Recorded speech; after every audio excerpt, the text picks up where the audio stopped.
How did the Glorious Revolution shape Anglo-American politics? Although the generation between 1660 and 1690 was one of the most obscure generations in American history, the Glorious Revolution led to a series of revolts which had a lasting impact on American helping shape the War of Independence. These revolts include the Boston Revolt in 1689, Leisler's Rebellion, and the Protestant Revolution in Maryland. James II was Catholic and was the ruler of England at the time. All of the citizens were Protestant, and nobody liked that. People got so tired of the Whigs and Tories that they brought over William of Orange, who was Protestant, to rule England. William the Orange planned to come and change the annual Guy Fawkes Day, which was the anniversary for Protestant victory over the Catholic. William of Orange marched around London for weeks. On December, the guards escorted James II into jail, and William became king. A week later, James was smuggled out of jail and lived in exile in France in February 1689. The Boston Revolt, 1689.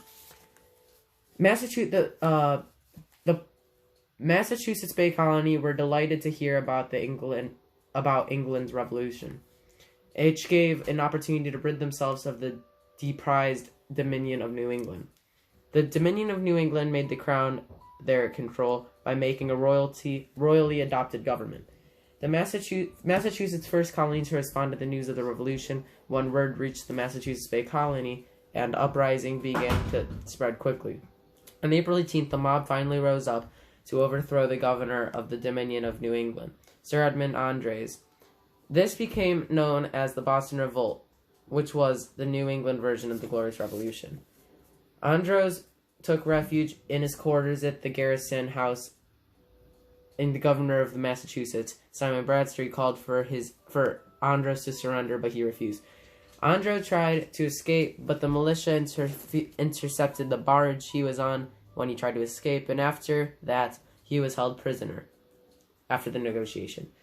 Andros tried to make an escape, so he dressed in women's clothing, but was quickly caught, and they imprisoned him again. 10 months later, he was held on trial and was freed.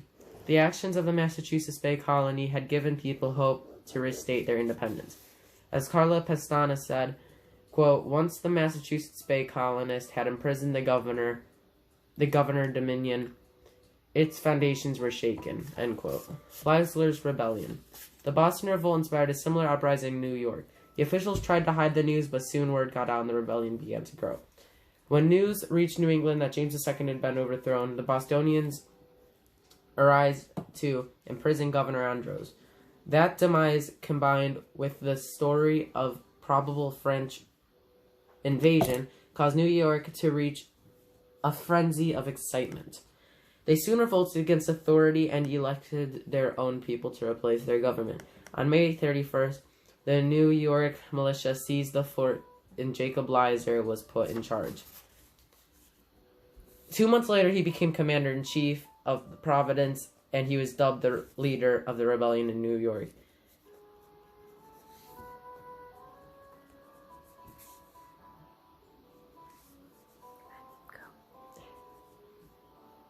After taking control of New York, he tried to organize people to attack French Canada.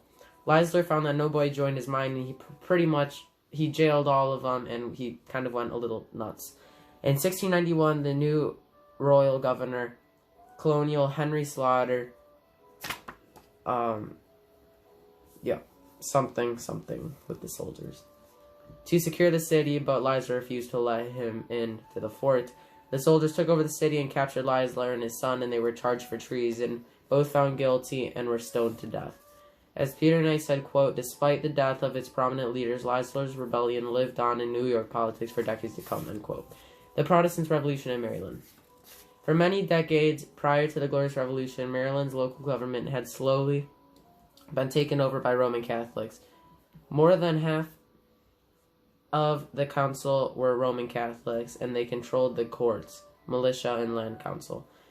After word spread to Maryland, colonists became upset when Maryland's government refused to recognize the new Protestant king and queen of England. The colonists began to arm themselves in about Zoo colonists, calling themselves the Protestant Associations led by John Code, and they rose up and defeated an army by concealed drill. After winning the battle, Oates set up to the new government that allowed Catholicism.